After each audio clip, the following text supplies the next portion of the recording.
कि 12 मार्च से ओपन होने जा रहा है दोस्तों। और इस आईपीओ का नाम है popular vehicle and services. Basically company की काम की बात करें तो कंपनी जो है वो ऑटोमोबाइल डीलरशिप में रैंकिंग रखती है इंडिया में, पॉपुलर व्हीकल एंड सर्विसेज के नाम से जानी जाती है। अगर इसके बात करें तो Nexa, Maruti Suzuki true value, Maruti Suzuki Arena और मारुति सुजुकी ड्राइविंग स्कूल इसके साथ टाई अप में है। अगर आप देखेंगे तो मारुति सुजुकी जो ड्राइविंग स्कूल है वो भी ये पॉपुलर व्हीकल एंड सर्विसेज चलाती है। तो यहाँ जानेंगे कंपनी के फाइनेंशियल फंडामेंटल कितने स्ट्रांग है, कंपनी का आईपीओ की इशू डेट क्या है, कंपनी का लॉट साइज क्या है, आईपीओ का इशू साइज क्या है और जीएमटी मार्केट में कितनी डिमांड बनी है। पर उससे पहले वीडियो को लाइक शेयर और सब्सक्राइब करना बिल्कुल ना भूलिए। तो दोस्तों वीडियो में आगे बढ़ते हैं, बात करते हैं popular vehicle and services IPO, जो कि आपको 12 तारीख से देखने को मिल रहा है। बेसिकली कंपनी इनकॉर्पोरेट हुई थी 1983 में, तकरीबन 40 साल पुरानी कंपनी है जो कि popular vehicle and services limited के नाम से रजिस्टर्ड है। अगर इसका बिजनेस की बात करें तो ऑटोमोबाइल डीलरशिप है इसकी इंडिया में। पॉपुलर व्हीकल जो है बेसिकली काम करती है, अगर आप देखेंगे तो through out the life circle of vehicle ownership होती है इसकी, इंक्लूडिंग सेल्स है, न्यू पर्सनल व्हीकल है, सर्विसिंग करनी है, स्पेयर पार्ट्स का है, या डिस्ट्रीब्यूशन का देखेंगे, या ड्राइविंग स्कूल्स देखेंगे, या थर्ड पार्टी फाइनेंशियल देखेंगे, या फिर इंश्योरेंस प्रोडक्ट भी सेल्स करती है। तो ये पूरा A to Z आपको देती है, प्रोवाइड करती है, जो व्हीकल से रिलेटेड होते हैं वो सारी चीज़ें देती है। बेसिकली ये 3 सेगमेंट में काम करती है। अगर आपके सेगमेंट देखेंगे तो 3 सेगमेंट है। पहला है passenger vehicle including luxury vehicles हैं, दूसरा आपको दिखाई देगा कमर्शियल व्हीकल, और तीसरा आपको दिखाई देगा इलेक्ट्रिक 2 व्हीकल एंड 3 व्हीकल्स जो होते हैं उसमें आपको दिखाई देगी। तो 3 सेगमेंट है इसके, पैसेंजर व्हीकल है, कमर्शियल व्हीकल है और इलेक्ट्रिक 2 व्हीलर और 3 व्हीलर व्हीकल्स में ये काम करती है बेसिकली। अब अगर कंपनी के बारे में और डिटेल में जानते हैं तो बात करते हैं। बेसिकली कंपनी का जो बिजनेस है वो साउथ में आपको देखने को मिलेगा, और कंपनी की अगर ऑपरेशन की बात करें तो नेटवर्क जो इसका दिख रहा है 59 शोरूम्स हैं कंपनी के, 126 सेल्स आउटलेट आपको देखने को मिलेंगे। वहीं बुकिंग ऑफिसेस की बात करें तो 31 प्री ओन्ड व्हीकल शोरूम है इसके पास, आउटलेट्स हैं, 134 ऑटोमोबाइल सर्विसेज इसके पास सेंटर है, जो सर्विस सेंटर है वो, 40 रिटेल आउटलेट्स इसके पास अवेलेबल हैं, 24 वेयर हाउसेज अवेलेबल हैं अक्रॉस 14 डिस्ट्रिक्ट, और वो भी आपको देखने को मिलेगा केरला में। बेसिकली 8 डिस्ट्रिक्ट जो है वो कर्नाटका में है, 12 डिस्ट्रिक्ट आपको तमिलनाडु में देखने को मिलेंगे। वहीं अगर देखें तो 7 डिस्ट्रिक्ट आपको महाराष्ट्र में देखने को मिलेंगे। In addition to the showroom की अगर हम बात करें तो सेल्स आउटलेट और बुकिंग ऑफिस आपको है फैसिलिटी, सेल्स ऑफिस में भी आपको देखने को मिलेगी रिटेल आउटलेट और responsible for the sales and distribution spare parts और एसेसरीज। यानी आपको जो रिटेल स्टोर देखने को मिलेंगे वहाँ सेल भी होगा, डिस्ट्रीब्यूशन स्पेयर और पार्ट्स का भी आपको देखने को मिलेगा इसके सेल्स ऑफिस में। फाइनेंशियल ईयर 2023 तक की बात करें तो कंपनी के टोटल सर्व व्हीकल जो अभी तक इन्हें सर्विसेज दे चुकी है वो 7,91,360 व्हीकल्स हैं। उसमें 5,212 लग्जरी व्हीकल्स हैं, 1,63,000 के लगभग कमर्शियल व्हीकल्स हैं, 1,0918 जो है इलेक्ट्रॉनिक 2 व्हीलर व्हीकल्स हैं और 857 इलेक्ट्रिक 3 व्हीलर व्हीकल्स है। इसके अलावा 130 authorise service centre across dealership company के पास हैं। ये डेटा फाइनेंशियल 2023 तक का है। अब बात कर लेते हैं इसके डेट्स की। तो आपको ये आईपीओ दोस्तों 12 मार्च से ओपन होता हुआ दिखाई देगा। तो 12 मार्च से लेके चलेगा ये 14 मार्च तक के बीच में। फेस वैल्यू रखी गई है ₹2 पर शेयर। प्राइस बैंड की बात करें तो 280 रुपये से 295 रुपये है, यानी हमें कट ऑफ प्राइस 295 पे अप्लाई करना है, specially retail category. Lot size 50 share का होने जा रहा है। टोटल इशू साइज की बात करें तो 6 से 1 करोड़ का इशू साइज है, जिसमें फ्रेश इशू की अगर हम बात करते हैं तो वो 250 करोड़ का है, और बाकी जो पोर्शन है वो ऑफर फॉर सेल है, और ऑफर फॉर सेल में आपको देखने को मिलेगा तकरीबन 351 करोड़। तो यानी ऑफर पोर्शन थोड़ा ज़्यादा है और फ्रेश इशू थोड़ा कम है, 250 करोड़ ही है। वहीं अगर हम बात करें तो एम्प्लॉय के लिए कंपनी ने 28 रुपीज़ पर शेयर पर डिस्काउंट रखा हुआ है, और ये आईपीओ आपको लिस्टेड होता हुआ दिखाई देगा NSE और BSE दोनों पे। अब बात करते हैं दोस्तों कि सर्विस का लॉट साइज कितना है। तो अगर आपको रिटेल कैटेगरी में एक लॉट में 50 शेयर देखने को मिलेंगे, जिसमें 14,750 रुपये पे करने हैं। रिटेल मैक्सिमम में 13 लॉट तक अप्लाई कर सकते हैं, 650 शेयर मिलेंगे, 1,91,000 रुपये देने हैं। स्मॉल HNI मिनिमम में 14 लॉट अप्लाई करने हैं, 700 शेयर मिलेंगे, 2,06,000 रुपये। और स्मॉल HNI मैक्सिमम में आप 67 लॉट अप्लाई कर सकते हैं, 3,350 शेयर मिलेंगे, 9,88,000। बिग HNI में मिनिमम आपको 68 लॉट अप्लाई करने होते हैं, 68 लॉट, 3,400 शेयर मिलेंगे और 10,03,000 रुपये आपको पे करना होगा। वहीं बात कर लेते हैं दोस्तों अब कंपनी के होल्डिंग पैटर्न की। तो कंपनी के प्रमोटर्स कौन कौन हैं। तो अगर बेसिकली हम प्रमोटर्स की बात करें तो यहाँ प्रमोटर आपको देखने को मिलेंगे जॉन के पॉल फिंसिस और के पॉल एंड नवीन फिलिप। तो ये 3 लोग हैं जो इसके बेसिकली प्रमोटर आपको देखने को मिलेंगे। वहीं शेयर होल्डिंग प्री इश्यूएंस की बात करें तो 65.79% इनके पास है, और इस आईपीओ के आने के बाद कितना बचेगा ये डिस्क्लोज नहीं किया हुआ है। तो 65.79 मतलब 66% है, इसका मतलब पहले भी डायलूट हो चुकी है इक्विटी। वहीं रिजर्वेशन चार्ट की बात करें तो क्यूआईबी को दिया गया है 50% का पोर्शन। रिटेल के लिए काफ़ी अच्छी न्यूज़ है कि उनके लिए 35% का पोर्शन रखा गया है, यानी 35% रिटेल के लिए है, और एचएनआई के लिए 15% का पोर्शन रखा गया एज यूजुअल जैसा होता है। तो यहाँ अच्छा खासा है, रिटेल को काफ़ी अच्छा मिल रहा है। अब फाइनेंशियल स्टेटमेंट की बात कर लें, कंपनी के फाइनेंशियल पैरामीटर क्या बोलते हैं, तो हम यहाँ बात करेंगे लास्ट 3 ईयर के फाइनेंशियल पे की कंपनी क्या ग्रोथ कर रही है।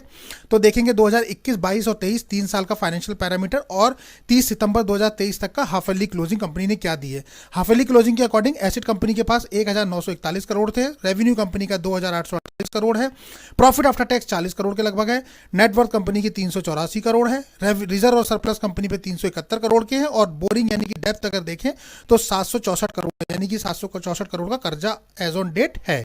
अब वहीं बात कर लेते हैं लास्ट 3 ईयर के फाइनेंशियल की। तो एसेट की सबसे पहले बात करते हैं, तो एसेट कंपनी के पास 1118 करोड़ के लगभग 21 में थे, और अगर 22 में देखें तो बढ़ के 1263 करोड़ हुए, 23 में बढ़ के जो है 1503 करोड़ हो गए, और हाफ ईयरली तक 23 के आप देखेंगे तो 1941 करोड़ है। तो एसेट में कंपनी ने एक्सेलेंट ग्रोथ दिखाई है, आप देख सकते हैं कि एक्सेलेंट पैटर्न पे कंपनी ने काम किया। 1100 करोड़ से कंपनी 1900 करोड़ तक 3 साल के अंदर विदिन 3 ईयर्स में पहुंच गई है।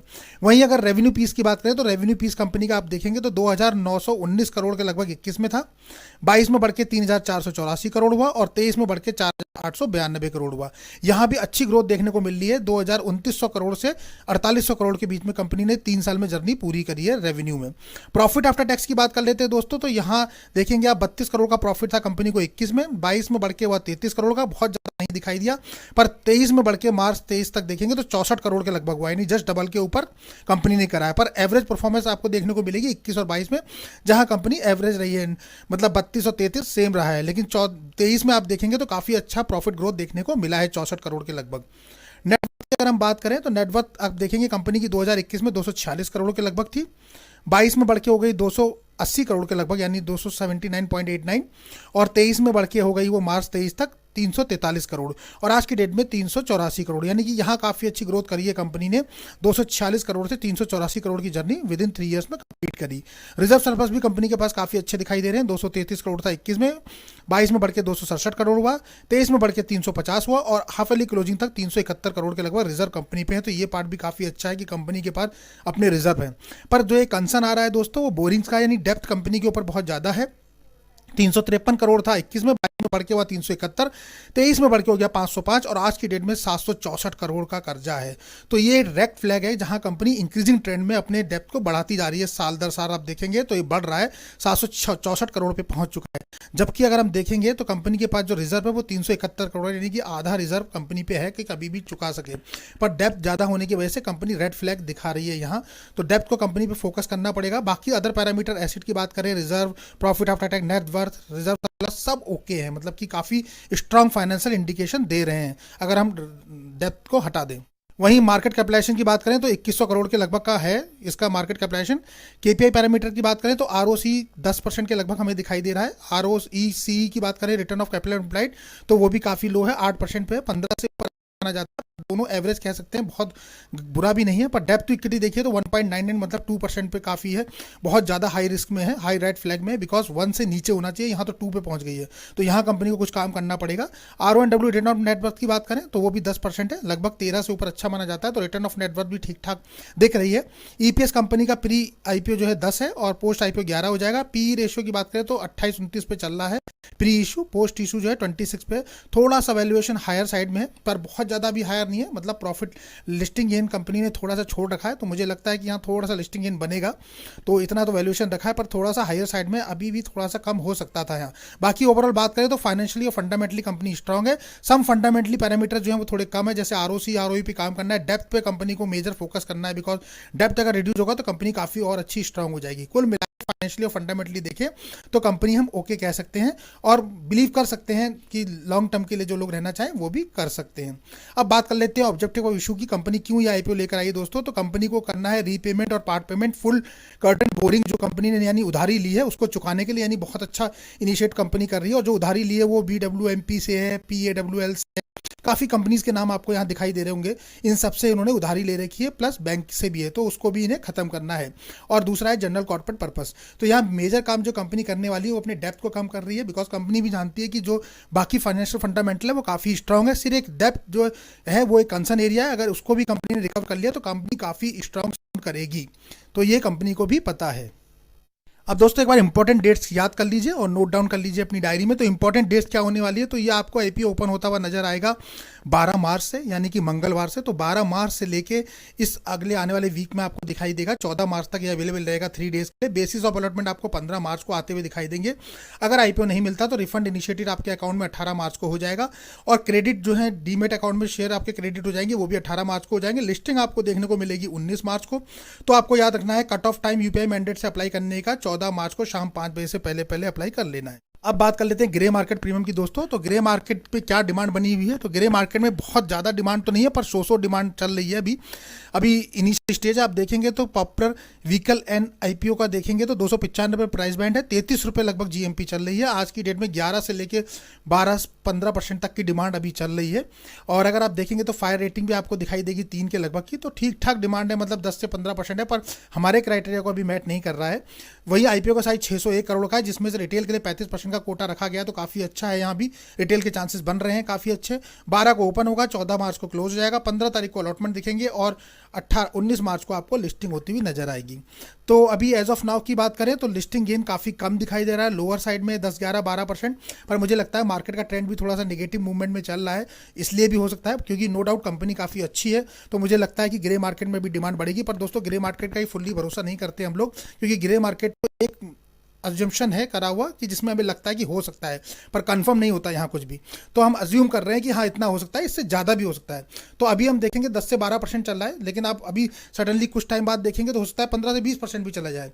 तो इस पर हम अज्यूम करके नहीं करते, बट कंपनी कितनी स्ट्रांग है ये हमारे लिए मैटर करता है। तो अभी हम वेट और वॉच करेंगे और देखेंगे फर्स्ट डे का सब्सक्रिप्शन स्टेटस क्या बनता है, उसके बाद ही अप्लाई करेंगे अगर हमें लिस्टिंग गेन के लिए करना है। पर जिन लोगों को लॉन्ग टर्म के लिए करना है वो अपना डिसीजन बना सकते हैं, पर लिस्टिंग गेन के लिए तो अभी हमें डे 1 का सब्सक्रिप्शन स्टेटस देखने के बाद ही कुछ डिसाइड कर पाएंगे।